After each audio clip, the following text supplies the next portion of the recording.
All right. Good afternoon, America. Because I know all of America is watching the DMZ No America doubt. podcast. Always. All right. This is the DMZ America podcast for Tuesday, December 10th, 2024. Quite a bit going on. And oh my God, I'm driving myself crazy. Scott, say something because I have my computer in the other room and it's a 5-second delay. It's kind of like calling international back in the 1970s. I can finish this. Say something. All right. Okay, that was Ted Rall. He's an editorial cartoonist. He'll be coming to you from the left. I'm editorial cartoonist Scott Stantis. I'll be coming to you from the right. As Ted was mentioning, we have a lot of news to cover and apparently a lot of phlegm to clear. Thanks for clearing your throat for us, Ted. That was fantastic. You're welcome. But the booger snots come later. Did you introduce our names and everything? Does everyone know who we are? Okay, pretty cool. much. So they know I'm coming any of us are though, really. They know I'm coming from the patriotic, true American left, and I'm coming from the treasonous right. I'm coming from real America.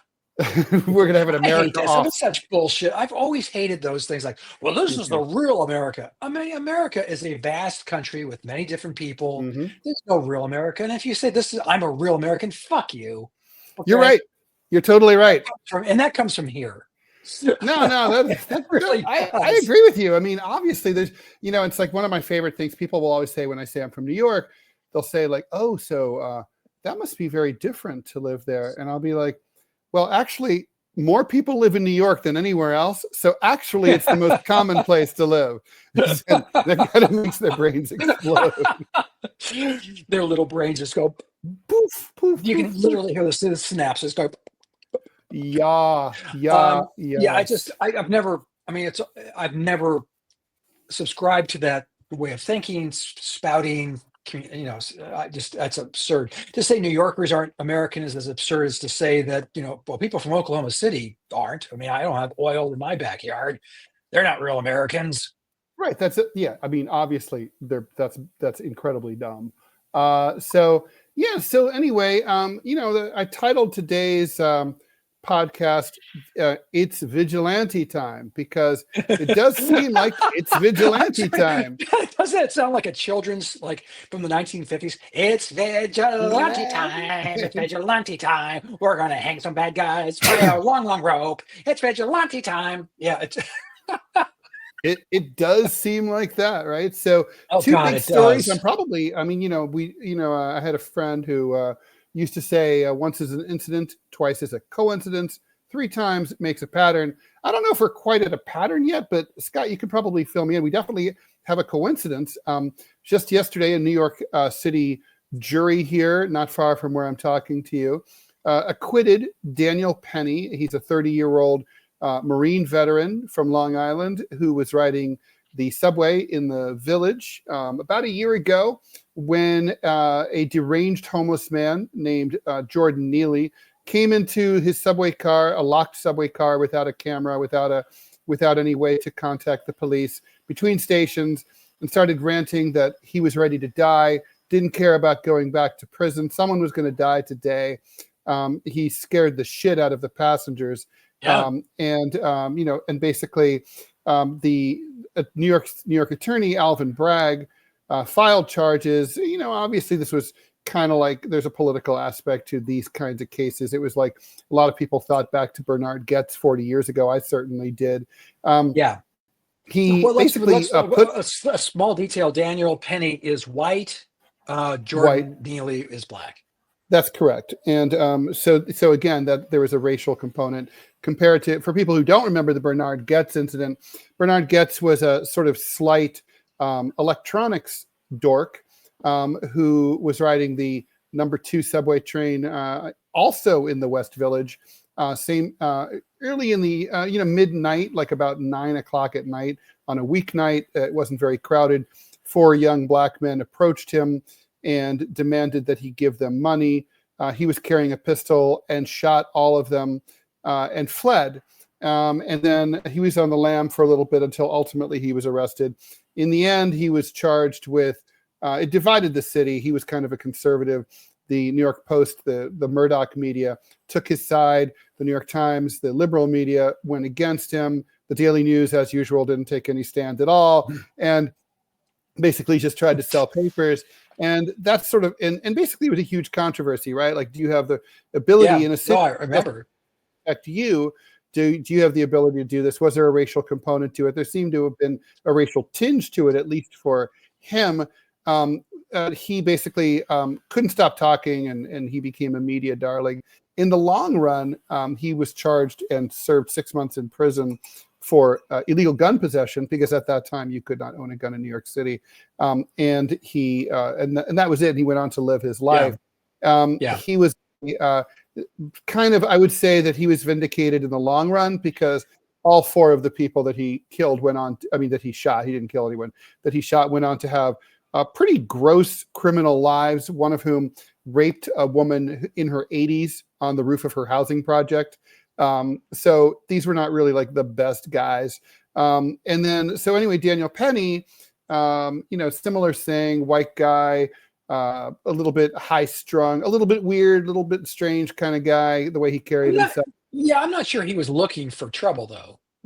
There's some evidence that he was looking for this conflict. I don't think so. I don't think Penny was. No, I mean, because, for one thing, Penny wasn't carrying a firearm. And, so that's a big difference. Penny, but anyway, so depending on your point of view, he either, basically everybody kind of agrees, including Bragg, that Penny started out as a good Samaritan, tried to overcome this man and save himself and his fellow riders. But then it went on too long, and basically he choked him out. It took about 6 minutes. It should be pointed out that chokeholds are now no longer permitted by the NYPD. So essentially the jury just exonerated him for a fatal move that cops are no longer allowed to use, and he's just a civilian. I wonder about the ramifications of that. And then similarly, just late yesterday afternoon, the suspect in the killing of Brian Thompson, the CEO of UnitedHealthcare, also here in New York City, was arrested in Altoona, Pennsylvania. His name is Luigi Mangione. He's 26 years old. He's from Baltimore, where he was the valedictorian of his all-boys high school. He went on to a pretty good academic career at the University of Pennsylvania, and we can get into the details of his life. But anyway, he is accused of, and it seems pretty credible, that the police have their man. He was eating at McDonald's. He was identified by a McDonald's worker who called local police. Local police responded. When he was arrested, according to the authorities, he had an anti-healthcare and anti-corporate manifesto in his possessions. The gun used in the shooting apparently he still had, and he had some of the fake IDs that he had used to check into a hostel here in New York City. It certainly looks like it's him. And also, he was just dragged into a extradition treaty and extradition hearing, as well as a initial indictment on some Pennsylvania charges that were basically trumped up to hold him. And he started screaming at the media that this was a travesty, and that the American people basically are on his side. If the press pay attention, no, he's not wrong there. So, and we're talking about 2 different scenarios. One is a case where Daniel Penny. Geez, Ted, they're coming to get you. They're coming to get me for my case of vigilantism. And basically, Danny Penny basically claimed that he was defending himself and just trying to keep himself and his fellow passengers safe. And of course, that's not the allegation here with Luigi Mangione. He is basically it seems to be motivated by politics, and there may be a personal angle to this, because he was suffering from very painful back surgery. We can get into that. But anyway, the question of the hour is, I think we can all agree, if you're a New York City subway rider, there's no cops. The system is not there protecting you. There's no way even to call cops, because your phone won't even work between stations, right? So they don't even. As you know, Ted, in Chicago, although it's an L, most of the trains are elevated, except for a couple. The blue line and the red line go underground. But for the most part, you're describing the L in Chicago. If you've been on the what's it called in San Francisco? Their mass transit. There's the BART. If you've been on the mass transit in Atlanta, you can call the authorities on BART. Well, you can on the L too, but I mean, you push the button and they say, "Watch your hole." You go, right. yeah, Well, there's at least that's a button. We don't even have the button in New York. No pretense. no, but you're just describing what's in Chicago. And most mass transit now is that there's no police surveillance at all, no police presence at all. Right. So these guys and these poor souls, let's face it, Bernard Jordan Neely was, I mean, that's sad. He was obviously mentally ill, was self-medicating, And was living not on the getting help streets. from the city, even by the account of the mayor himself, Eric Adams. So, and then in the case of Luigi Mangione, he claims to have struck a blow, and many people believe it. He basically struck a blow against the healthcare system by personalizing it against the CEO of the nation's largest health insurance company, which also has the worst reputation of all the major health insurance companies, and has the highest rate of denials, even in network. They turn down 1 out of 3 in-network claims. 36% of in-network claims. 36%. In-network claims should never be rejected because they're, in-network. There's no reason for those to be turned down. If UnitedHealthcare has a problem with their in-network physician, that's totally reasonable. They can kick that physician out of their network.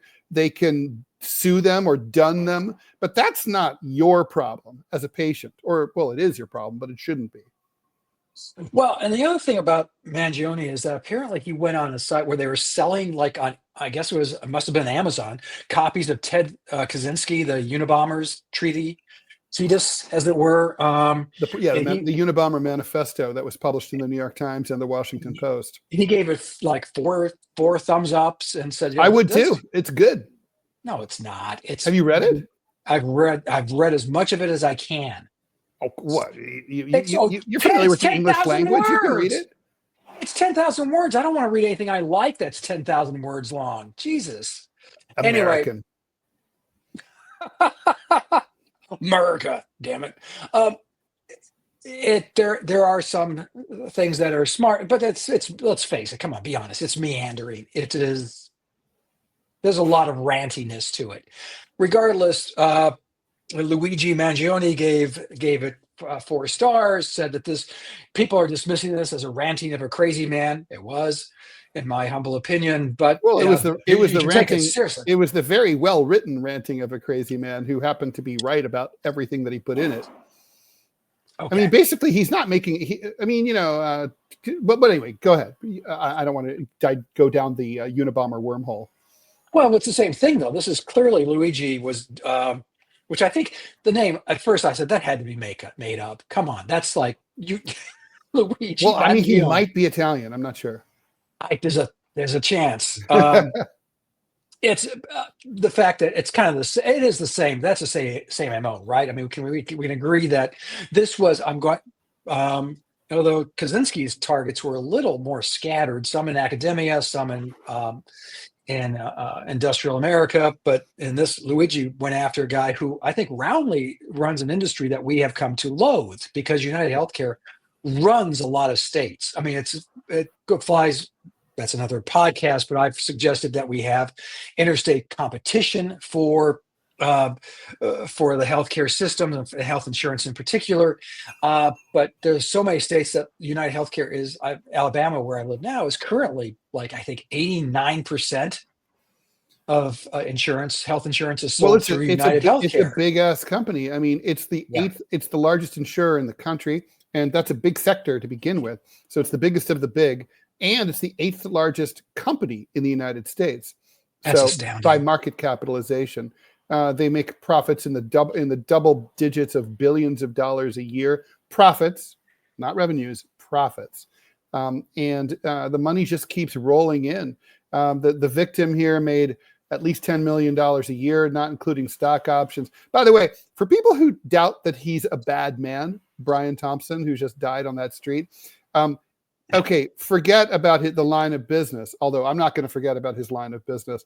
But he was literally under investigation by the Justice Department for insider trading. He had learned as CEO that his company was being investigated, so he decided to dump about $15 million worth of company stock And then the stock tanked as a result because all the analysts were like, well, the CEO is selling off that much stock. He must know something, which was true.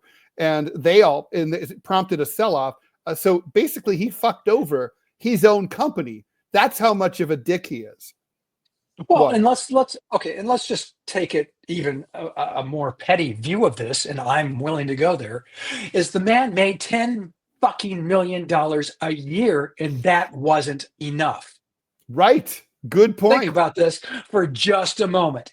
Now, if someone I'm going to stretch. I'm going to go for that extra mile. Yeah, if someone handed me a check for $10 million, right, just once, which means you never have to work again. Your kids never have to work again. Well, but with my lifestyle, yeah. I mean, I have a middle class home in a small town. Yeah, I could live. I would have lots and lots of money left over for my kids. You could live on the interest forever. Never delving into the principle. Oh, not even coming close to touching it. Could you imagine the lifestyle this asshole had? That he felt 10 million wasn't enough.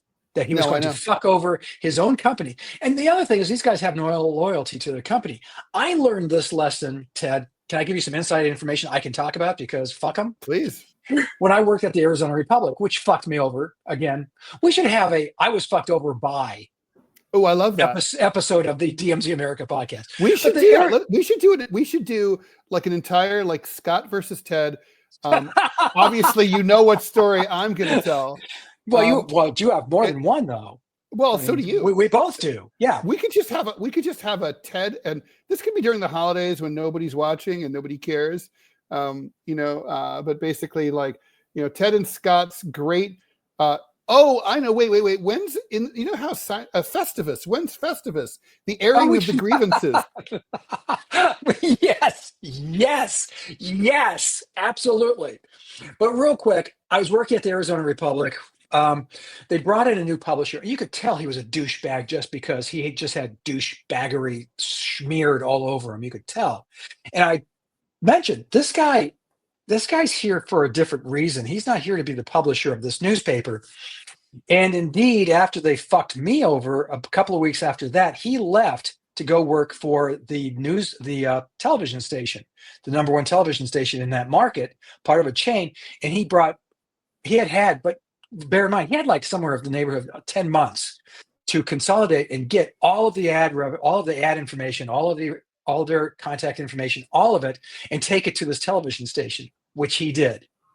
So again, it comes back to what you were saying, Ted, about how these guys don't give two shits about anything other than themselves. This guy did not care about the Arizona Republic, journalism, or any of that bullshit. He was there to make money for himself, which he did. I don't know what happened to him. I can't care that much to actually Google it. But I'm just saying that's the corporate marketplace we live in today. And these guys, they've been around forever, okay? But I don't know that it's ever been, what's the word I'm looking for, Ted? Applauded? Yeah, no, I literally just wrote a column this week. I haven't sent it out yet, but I was taking note of that.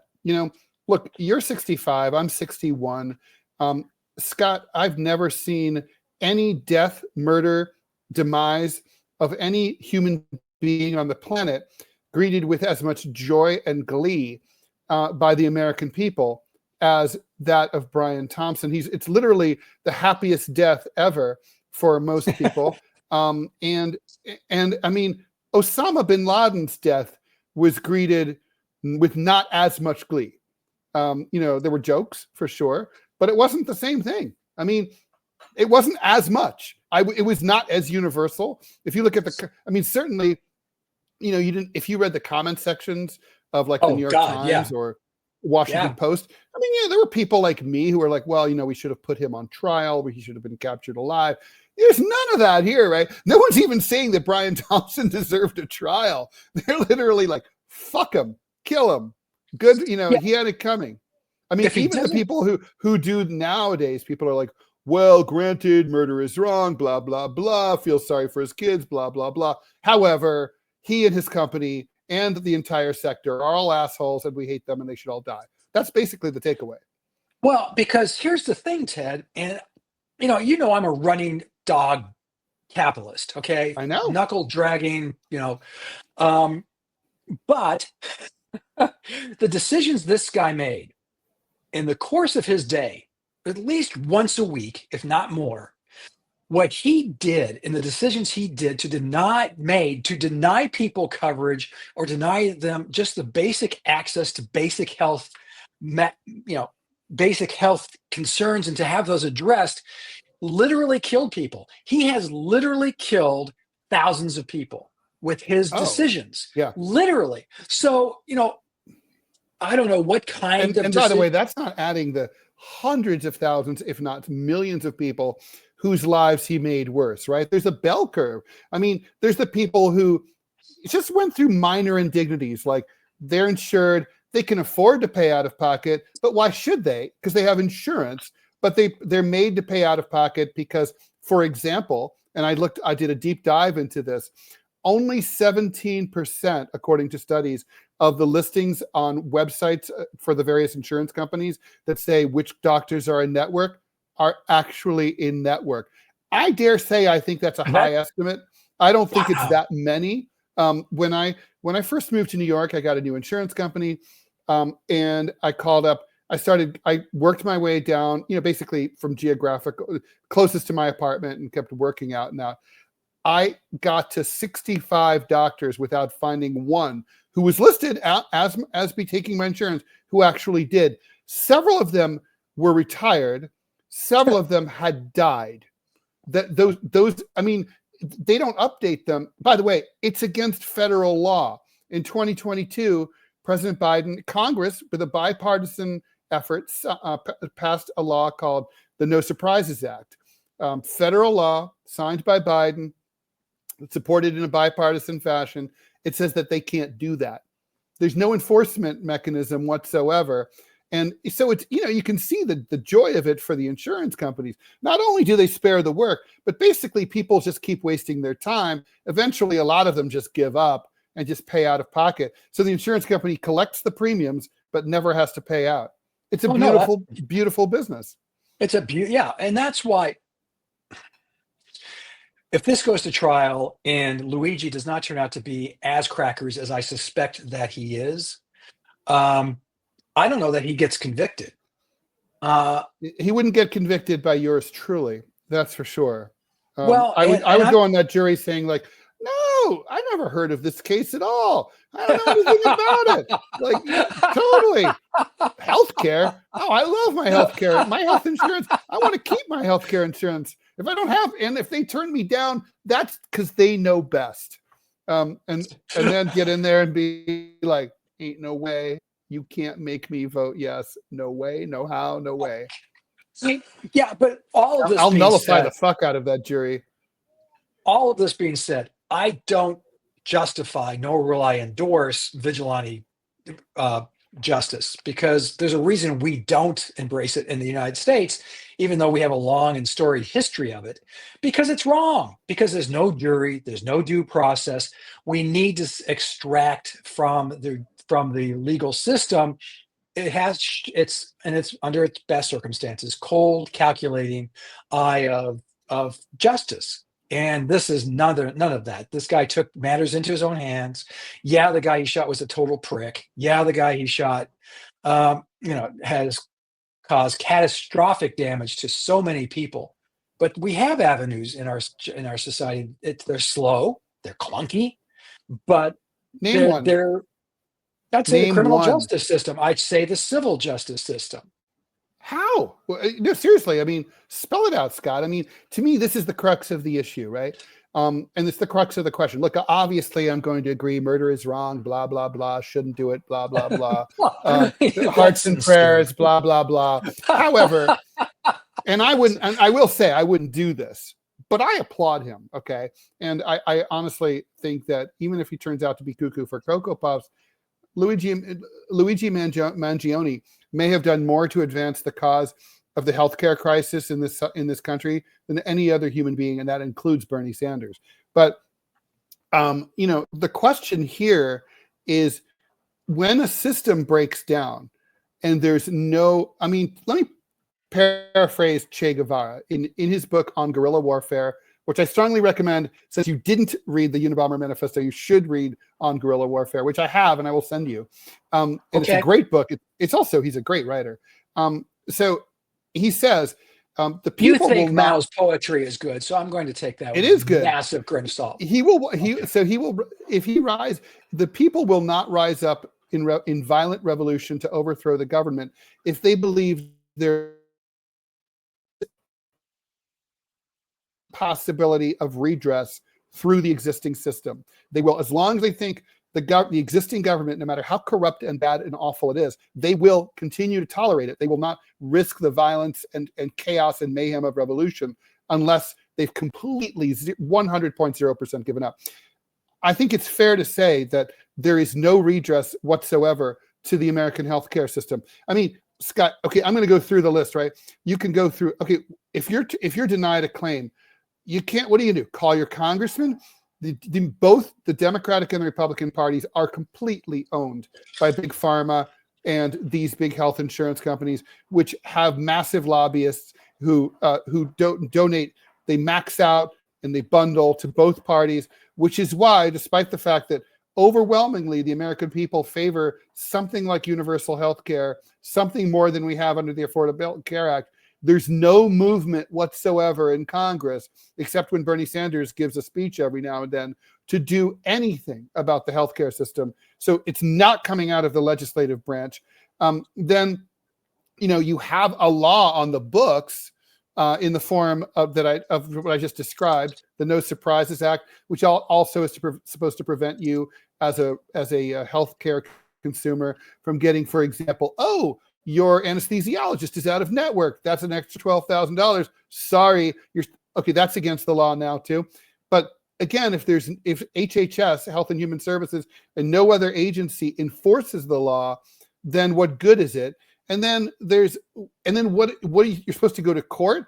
You can't get a day in front of a judge, much less a verdict, to say my insurer turned down a valid claim, because it's completely their right under the existing system to turn down their claims as they feel like.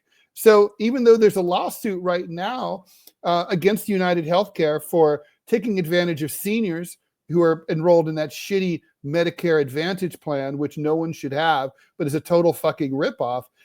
Those people, there's a lawsuit against United for using AI to automatically, without even a human being looking at you, turn down something like 100 people per minute. Okay, they don't even look at your file. It's like a mod. They just like hit runs, boom, reject. That's what they do. And I bet the plaintiffs are going to lose that case against this deep-pocketed insurance company. So if I'm wrong about any of this, and I will completely cede this point to you if you can point to me there's one legitimate, realistic, maybe a little hard, but realistic way to redress an unfair denial by an insurance company. I will stand down and admit you're right. No, you paint a bleak picture, and you're right to paint it that way, and it's an accurate depiction. But by turns, you also mention institutions that are in place to help rectify that. And before we resort to vigilantism, I think insisting that elected officials and the bureaucrats they oversee make the system work. If that fails, and we haven't really had a concerted effort to do that, but if that fails, then yeah, I would probably concede the point, but I'm not ready to concede it yet. That's it. That's the end of my sentence. But Scott, I mean, it's failed, right? I mean, when the Affordable Care Act passed in 2009, I think, or 2010, I guess it was. Yeah, 9-10. Yeah. So that was deemed to be, and I was opposed to it because I felt like it didn't go far enough because it didn't include a public option.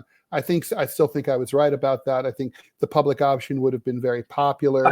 I'm going to agree with you on that, by the way. They should have. He had the opportunity to make it single payer, Medicare for all. Although he would argue that Joe Lieberman, the late Joe Lieberman of Connecticut, basically stood in the way. What insurance? What business is in Connecticut? I forget. What's a big, powerful lobby in the Nutmeg State? I'm not sure. Starts with an I. Don't really know. They're in Hartford or something. So yeah. Anyway, the point is, it'll come to us. Yeah, it'll come to us. Anyway, so I don't. So basically, though, the American people, they have told. I don't know what they're supposed to do. I mean, are they supposed to vote for the political party that's in favor of universal health care? Oh, you mean the non-existent political party that's not on the ballot? Are they supposed to vote for the guy inside one of the parties? Let's say we would call him Bernie Sanders, who consistently supported this, but was constantly kneecapped by the Democratic National Committee and prevented from having a fair run for president, not once, but twice. I guess my point here is, Scott, people tried. They have tried within the system. The Congress is not a valid outcome for this. I mean, and look, the point I'm trying to make here is not that we should be shooting CEOs in the streets of the cities, although I'm not sure that's such a bad thing. but I don't think that's the answer, really. I think my point is, this is a symptom of the problem. Not the fact that he did this, the fact that everyone's happy about it. That means people have been completely driven beyond all reason. This situation has driven them crazy. And the thing is, there are literally, all these horror stories have been coming out since Thompson's death. I mean, some of them are truly they go further than I would have imagined.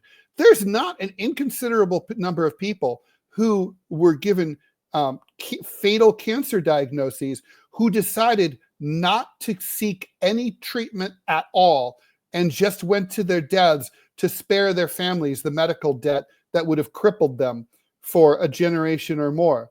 I mean, these are insured people. These are people who have insurance, right? I think we need to do air quotes on that. You're a running dog capitalist. Okay. These are people who are successful in capitalism. People who have enough money to hire an insurance company. The insurance company is a fraud. It's a scam, right? I mean, I wouldn't say that about car insurance. I have Geico. Some asshole a couple times hit my car, not my fault. Guess what? I got a check, and it was a reasonable amount. They paid. I pay my premiums. Some asshole hits my car. It's not my fault. I get paid. Yay for Ted Rall. Car insurance rules. Geico's great. Love you guys. Love that little gecko. But health insurance is not like that. Health insurance is like, you pay. The premiums are not small. I've had my health. They've been as high as, I don't smoke, but my premiums have been as high as $1,400 a month. And then, that's rent in a lot of parts of the country. And then you get sick and they don't pay. Or they say, we're going to pay, you get the pre-authorization. Oh, did we say we're going to pay? Oh, no, we lied. Or someone must have put in the wrong authorization code. Oh, it's correct. Oh, our bad. We'll try it again. Oh, we rejected you again. And they just keep playing games. Just to reinforce your point, a friend of mine's an anesthesiologist, and he said that, Janine and I used to, I love this, when we had our boys were much younger, we would just pay out of pocket. They'd break an arm or something. We'd go to the. In some ways, it's easier. Well, it's just, and it's also cheaper, frankly cheaper in the long run, assuming that Ginny and I were both in our 30s and in good health. We didn't smoke or do anything really bad for our health. The boys, fell off stuff and broke stuff, and that's what we had to have fixed. Back then, you could do it. We went to a doctor. We had, I'm trying to remember exactly what we had treated. It was a dental or issue or something for one of the boys. He fixed it. We paid him cash. He said, okay, that's fine. Problem with that now, Ted, is, I go to Ted Rall Anesthesiology. You do the thing because I'm having an appendectomy. I say, I want to pay you cash. How much? And what they really make is they charge the insurance companies $800 in the hope that the insurance company says, well, we'll pay 10% of this. That's their alchemy. And so they'll give you $80. And I could say, I'll pay you $80 out of pocket. And they say, well, I can't do that because if the insurance companies find out, they're going to say, oh, well, you're charging $80 to this guy. That means you only have to charge, you can only charge us $80 and we're only going to pay 10% of that. So we'll give you $8 for that procedure. Well, I'm glad you brought up. I'm not saying there's not something wrong. Well, by the way, I'm glad that you brought up the fact that this is not just fucking over patients. It's also fucking over doctors and other healthcare providers. These insurance companies are like, they're squeezing their fees and their rates to the point where, for example, no one takes Medicaid anymore. Like, forget it, right? Like, no one wants it because the reimbursement rates are so bad. Also, I mentioned those out of date, in-network lists. One of the reasons that they leave those up and they have like all these people who are not really on it. In some cases, you talk to some of these doctors, they were never on it. They never took this insurance, and they've just been added to it just by, it's bullshit. Because if there are a lot of providers in a certain geographic zone, an insurance company like UnitedHealthcare will tell the physician, oh, there's lots of competition in your area, so the rates are lower in your area. And that can be true. They'll tell them that even when actually they're the only healthcare provider for 150 miles. They'll do that. So it's another way of so they're fucking everyone over except themselves, the physicians and the patients as well. Well, as our resident revolutionary, and we got to wrap this up because we got to talk about Danny Penny too. But I mean, okay. Sorry, you were saying. Well, I was just going to ask you, does this have any tangible effect on putting the fear of God into CEOs, or if this is, or is this just a one-off, and is that it? Well, to go back to, and if it is, I don't think it has an appreciable effect. They're going to look, this one nut did this, but we're all safe. We're just going to go hide on our yachts and. Well, we would need to see this. We would need to see this happen multiple times. I mean, I think if this happened like 8 or 9 times, they would start to take it seriously. Right now the reaction has just simply been that, it seems to be that the CEO class is upping their security game. They're demanding, bigger, more goons and more armored cars to go to, which means more money from the companies, which means less money for insured peoples. Okay. Right. It does seem like that. I mean, I agree with you. I don't think one is going to do anything, even if it turns out that, I mean, look, the thing is, if these insurance companies were smart, they would look at this and say, wow, we are really hated. And even if that doesn't mean that our executives are going to be dropping dead in the street every time they go out for Starbucks, it's still a problem because there's a lot of political contempt, and that could manifest itself in, for example, some legislation that we don't like coming down the pike, right? I mean, I would view this as like a disapproval rating. And I would be worried about it if I were, a PR flack for a big insurance company. I'd be like, this is not something you can just ignore and brush off. But they don't seem to have learned anything. The CEO of the parent company of UnitedHealthcare made a video a day or two ago that was leaked from someone internally that basically says he was a nut. Don't you just ignore that guy. We're doing a great job. We're like providing a valuable service. It's like, you're not providing a valuable service. You're fucking over everybody. Everyone would vote to have these companies go away. Everybody. Democrat, Republican, cat, dog. And yet we don't. And that's where it comes back to my argument about, because it's not on the ballot within the system. Well, it's not on the ballot. And it's on the ballot every time, or it should be, in terms of who you vote for, who you support, and who gets elected. And these people who are going to work towards what you propose aren't getting elected, Ted. That's a simple fact. But Scott, they're not allowed to be elected. They're not given a fair shake. You've admitted it yourself that Bernie Sanders was fucked over and not given a fair shot to win or lose based on his ideas. No, he was totally screwed over by the Clinton people, and twice. But Ted, I really do have a cartoon to crank out. So let's talk about. Do we have to call him Danny Penny? Because that just sounds. All right, let's talk about Daniel Penny. Daniel Penny is his real name. Danny Penny does sound like Henny Penny. It does sound kind of way cuter. Not so good. By the way, I would named my son Daniel if I was named Penny, Ted Penny. Like no. I would have named him something like Nathaniel or something. I don't know, something that couldn't become something Penny. But okay. Well, anyway, so Daniel Penny, what do you think of this case? I mean, he obviously. he held on to him too long. But for me, as a New Yorker, I think the real jury was the jury. So Bernard Goetz mentioned. So when the cops arrived at the 14th Street station in 1984 in December, at the scene of the Bernard Goetz shooting, and they found mayhem, bags abandoned. Someone had left a baby carriage. Fortunately, they didn't forget the baby. The cops said, "Which way did he go?" And everyone pointed uptown. He had actually gone downtown. That's the jury of the people who were there in the car and witnessed the situation. Similarly, the people who were in the car on the F train in the Daniel Penny Jordan Neely confrontation, they all said that without any exception that they had been terrified. These were experienced veteran subway riders. It's very unusual to ride the New York City subway and not have at least one terrifying incident involving homeless people. So very unusual. So these are seasoned daily commuters, and they all basically thought that Penny, whether or not he might have gone too far, his initial reaction wasn't wrong or wasn't excessive. And I think the jury went with that. Yeah, listen, I mean, this is one of those extraordinary circumstances. You don't know how you're going to react. I think you overreact. If you react at all, there's two ways to go. No reaction at all, which is, normal. And that's, fight or flight, right? He decided to take action. This was a threatening situation. I think choking a person, and we see in the movies, you choke someone until they pass out. Oh, and they're out. And it's like, it's sort of like when you see people getting punched in movies. If you've ever seen a human being get punched, or if you've ever been punched or punched another human being, you can kill someone. People die from a single punch. It also hurts. It hurts the puncher's hand. It hurts the punchee's face.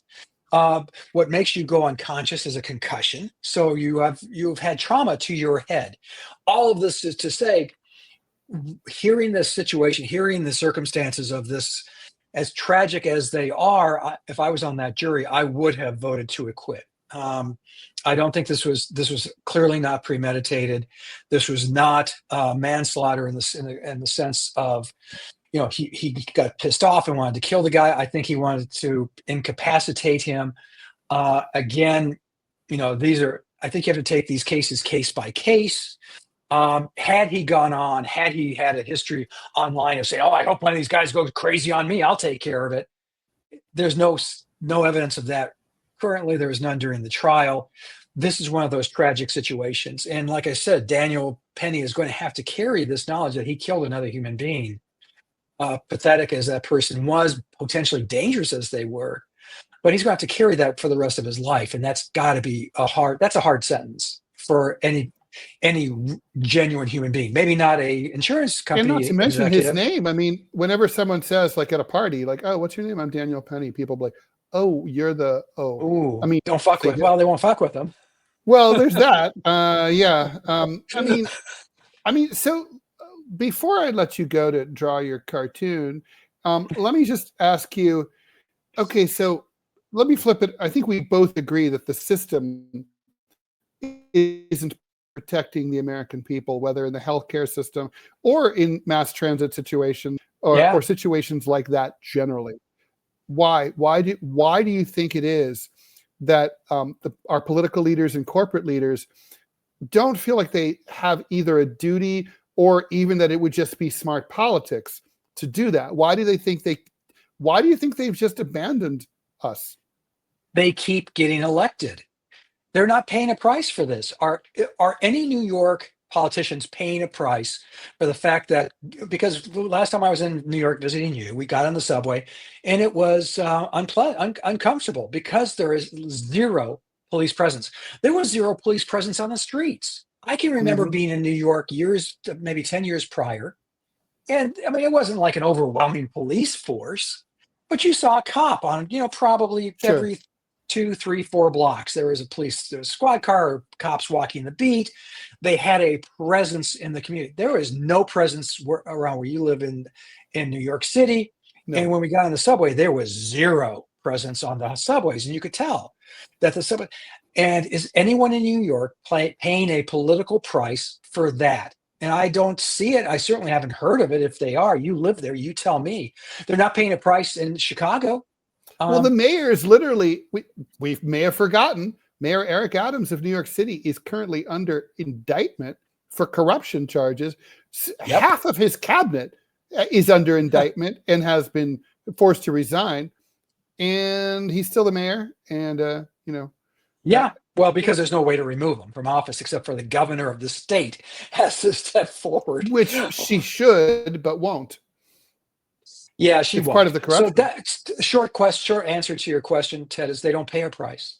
But why do you think they don't feel like it would be good politics to do that? I mean, I think certainly if people felt protected, looked after by their elected officials, by their corporate officials, they would like them more. And there would probably be, in society, there are generally benefits to be derived from being well-liked. Indeed, but they're well-liked without having to do the heavy lifting or saying no to the giant lottery-winning foam core check that they get from the insurance companies every 2 years or however many number of years they're elected to, how long their term is. They don't have to. They're being rewarded by cold hard cash from the insurance companies that help pay for votes and say, Alderman Scott Stantis is doing a great job. I'm doing a shitty job. But I can now have, every few years, every 4 years, I can come forward to my people and say, I'm doing a great job. Look at all the ads.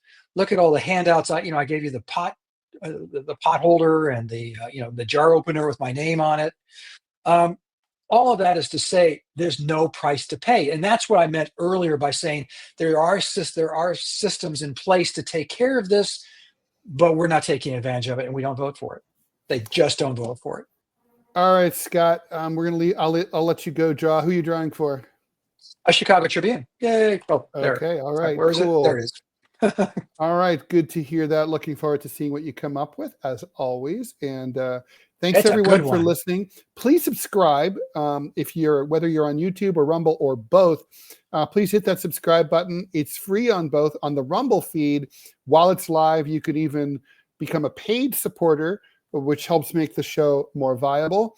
And it also puts it higher in the algorithm. So if you like what we're doing and you support it, please do subscribe. It's a big deal. Doesn't cost you anything. All it means is that we're like in your bookmarks in YouTube or Rumble, which doesn't cost you a thing. And, if later on Scott or I say something stupid, you can always cancel. Well, no, don't do that. Anyway. Don't do that because it will happen. It will happen. It's true. All right, everybody. Thank you so much for listening and watching, and get out your pen and paper. Here comes all the places you can see and find all things Scott Stantisian and Ted Rallian. Here we go. All right, you're singing, Scott.